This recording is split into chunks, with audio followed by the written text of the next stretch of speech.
सध्या देशभरामध्ये छत्रपती संभाजी महाराज यांच्या जीवनक्रमावर बनवण्यात आलेल्या छावा चित्रपटाची मोठी क्रेज पाहायला मिळते आहे। सध्या चित्रपटामध्ये दाखवण्यात आलेल्या छत्रपती संभाजी महाराज यांच्या युद्धकला पाहताना प्रेक्षकांच्या अंगावरती अक्षरशः काटा आल्याशिवाय राहत नाही। मात्र त्याच वेळी चित्रपटाच्या शेवटी मात्र जेव्हा औरंगजेबाने संभाजी महाराज यांना कैद केलेलं असतं आणि तब्बल 40 दिवस संभाजी महाराजांना अनेक यातना देण्यात आलेल्या असतात, तेव्हा मात्र प्रेक्षकांच्या डोळ्यामध्ये पाणी आल्याशिवाय राहत नाही। मात्र तरी देखील चित्रपट संपल्यानंतर सर्वांनाच हा प्रश्न पडलेला असतो की तब्बल 40 दिवस संभाजी महाराज औरंगजेबाच्या कैदेत होते। या 40 दिवसांमध्ये मराठा सैन्य काय करत होतं? मराठा मावळ्यांनी छत्रपती संभाजी महाराजांना सोडवण्याचा प्रयत्न केला नव्हता का? आणि जर केला असेल तर ते त्यामध्ये अपयशी का ठरले? याचीच काही कारणे आपण या व्हिडिओमध्ये पाहणार आहोत। नमस्कार, मी हुसेन नदाफ आणि तुम्ही पाहता यस प्राईम न्यूज। व्हिडिओला सुरुवात करण्यापूर्वी तुम्ही आमच्या चॅनलवर नवीन असाल तर लगेचच यस प्राईम न्यूजला सबस्क्राईब करा आणि त्यानंतर मात्र बेल आयकॉन दाबायला विसरू नका। छत्रपती शिवाजी महाराज यांच्या निधनानंतर जेव्हा छत्रपती संभाजी महाराज हे गादीवर बसले, त्यावेळी संभाजी महाराज तसेच त्यांच्या मावळ्यांनी मुघलांच्या सैन्याला अक्षरशः सळो की पळो करून सोडलेलं होतं। औरंगजेबाच्या अनेक छावण्यांवर त्यावेळी मराठा सैन्याने गनिमी काव्याने मोठमोठे हल्ले केलेले होते। त्यावेळी मुघलांची सर्वात मोठी वसाहत असणाऱ्या बुरानपूर वखारीवर देखील संभाजी महाराजांनी हल्ला करून औरंगजेबाचं अक्षरशः कंबरड मोडलेलं होतं। याचीच दखल घेऊन खुद्द औरंगजेब हा दिल्लीवरून तब्बल 7 लाखांचं सैन्य घेऊन महाराष्ट्रामध्ये दाखल झालेला होता। त्यावेळी मराठा सैन्यामध्ये जेमतेम 1 लाख सैनिक होते आणि त्यातलेही 60 ते 70 हजार हे शेतकरी होते। हे 60 ते 70 हजार शेतकरी पावसाळ्याच्या दिवसामध्ये आपल्या शेतीमध्ये मशागत करून इतर वेळी मराठा सैन्यासोबत युद्धभूमीवर लढण्यासाठी तयार असायचे। म्हणजेच मराठा सैन्यामध्ये त्यावेळी अगदी 30 ते 40 हजारच कुशल असे सैनिक होते, तर औरंगजेबाच्या 7 लाखाच्या सैन्यामध्ये अगदी 4 ते 5 लाख हे नेहमीच युद्धभूमीवर लढणारे सैनिक होते। स्वराज्यावर आलेला नेमका हाच धोका ओळखून छत्रपती संभाजी महाराजांनी अनेक ठिकाणांहून मुघल सैनिकांवर हल्ले करून औरंगजेबाला अक्षरशः नमोहरम करून टाकलेलं होतं। एकाच ठिकाणी मोठं युद्ध लढण्याऐवजी छत्रपती संभाजी महाराज हे अनेक ठिकाणी गनिमी काव्याने छोट्या मोठ्या लढाया करून मुघल सैन्याचं मात्र मोठं नुकसान करत होते। मुघलांसोबतचं हे युद्ध सुरू असताना जेव्हा छत्रपती संभाजी महाराज यांची छावणी संगमेश्वर येथे नावाडी नदीच्या काठी असताना स्वराज्यातीलच काही गद्दारांनी छत्रपती संभाजी महाराजांचा ठाव ठिकाणा हा मुघलांना कळवला।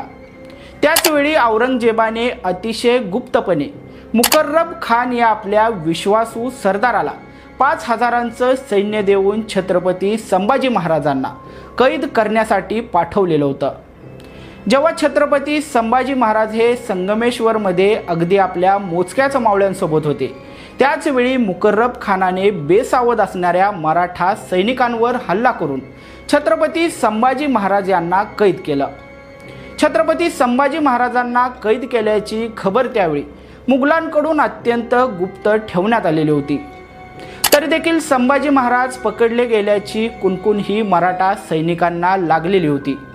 छत्रपती संभाजी महाराजांना संगमेश्वरहून सध्याच्या अहिल्यानगर जिल्ह्यातील पेडगाव येथील भुईकोट किल्ल्यावर आणण्याचा औरंगजेबाचा प्लान होता। मात्र अशावेळी संभाजी महाराजांना रस्त्याच्या मार्गे नेताना मराठे कुठूनही हल्ला करून संभाजी महाराजांना सोडवून घेऊन जाऊ शकतात, याची पुरेपूर कल्पना त्यावेळी औरंगजेबाला होती। त्यामुळे औरंगजेबाने कराड, 32 शिराळा, सांगली, दौंड मार्गे अहिल्यानगर जिल्ह्यातील पेडगावच्या भुईकोट किल्ल्यापर्यंत औरंगजेबाने आपल्या सैन्यातील 7 लाखांपैकी 5 लाखांचं सैन्य या रस्त्यावर तैनात करून ठेवलेलं होतं। या 5 लाख मुघल सैन्याच्या कडेकोट बंदोबस्तातच छत्रपती संभाजी महाराजांना संगमेश्वरहून पेडगावच्या भुईकोट किल्ल्यापर्यंत आणण्यात आलेलं होतं। मात्र तरी देखील मराठ्यांनी संभाजी महाराजांना सोडवण्यासाठी मुघल सैनिकांवर हल्ला केला होताच। मात्र तो हल्ला बलाढ्य मुघल सैन्यामुळे निष्फळ ठरला। संभाजी महाराजांना सोडवण्याचा पहिला प्रयत्न केलेला होता तो म्हणजे ज्योत्याजी केसकर या सरदाराने। अगदी काही मोजकेच मावळे घेऊन त्यांनी संभाजी महाराजांना सोडवण्यासाठी भर रस्त्यावर मुघल सैनिकांवर हल्ला केलेला होता। मात्र मुघल सैन्याची संख्या जास्त असल्यामुळे त्यामध्ये त्यांना अपयश आलं। त्यानंतर शंभूराजांना वाचवण्यासाठी दुसरा प्रयत्न केला ते म्हणजे रायप्पा महार यांनी। रायप्पा महार यांनी देखील मुघल सैन्यावर मराठा सैन्यासह हल्ला करून शंभूराजांना सोडवण्याचा एक अयशस्वी प्रयत्न केला। त्यावेळी मराठे शंभूराजेंना सोडवण्यामध्ये का अपयशी ठरले याचे सर्वात मोठं कारण येतं ते म्हणजे मराठ्यांची सर्वात मोठी ताकद असलेल्या गनिमी काव्यामध्ये अपयश येणं। कारण संभाजी महाराजांना ज्या रस्त्यावरून नेण्यात येत होतं त्या रस्त्यावर ना मोठे डोंगर होते ना घनदाट जंगल होतं। मात्र नेहमीच डोंगरदऱ्यातून गनिमी काव्याने युद्ध लढून मुघलांना नमोहरम करणारे मराठा सैनिक, सपाट असणारा भूभाग आणि मुघलांच्या 5 लाखांच्या सैन्यासमोर मात्र मराठ्यांचा निभाव लागला नाही आणि संभाजी महाराजांना पेडगावच्या त्या भुईकोट किल्ल्यापर्यंत नेण्यामध्ये मुघल यशस्वी ठरले। मराठ्यांच्या गनिमी काव्याला ओळखूनच औरंगजेबाने पेडगावच्या भुईकोट किल्ल्याची निवड केलेली होती। पेडगावच्या किल्ल्याच्या अवतीभोवती देखील डोंगर नव्हते ना दऱ्या होत्या ना होतं घनदाट जंगल। सपाट जमिनीवर बनलेला पेडगावच्या भुईकोट किल्ल्यामध्ये तब्बल 40 दिवस संभाजी महाराजांना ठेवून त्यांना यातना देण्यात येत होत्या। त्यावेळी त्या भुईकोट किल्ल्याच्या अवतीभोवती औरंगजेबाने तब्बल 5 लाखांच्या वर सैन्य हे तैनात ठेवलेलं होतं।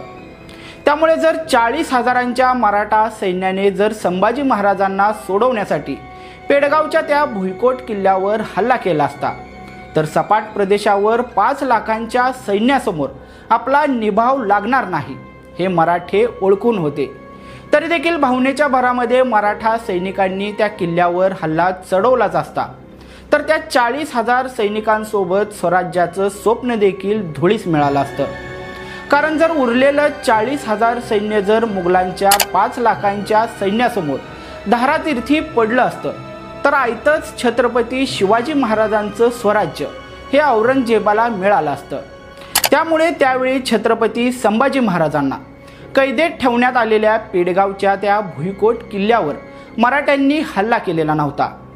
असं म्हणतात की छत्रपती संभाजी महाराज यांच्या काळामध्ये स्वराज्यामध्ये असणाऱ्या अनेक गद्दारांनी मराठ्यांची अनेक गुपिते ही औरंगजेबाला कळवलेली होती आणि त्यामुळेच औरंगजेबाने अत्यंत नियोजनबद्ध पद्धतीने संभाजी महाराजांना कैदेत घेऊन त्यांना मराठे पोहोचू शकत नाहीत अशा पेडगावच्या भुईकोट किल्ल्यामध्ये 5 लाख सैनिकांच्या अत्यंत कडेकोट बंदोबस्तामध्ये ठेवून त्यांना अनेक यातना दिलेल्या होत्या।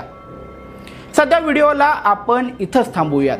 अशाच प्रकारचे व्हिडिओ आपल्या मोबाईलवर पाहण्यासाठी लगेचच आमच्या एस प्राईम न्यूजला सबस्क्राईब करा। धन्यवाद।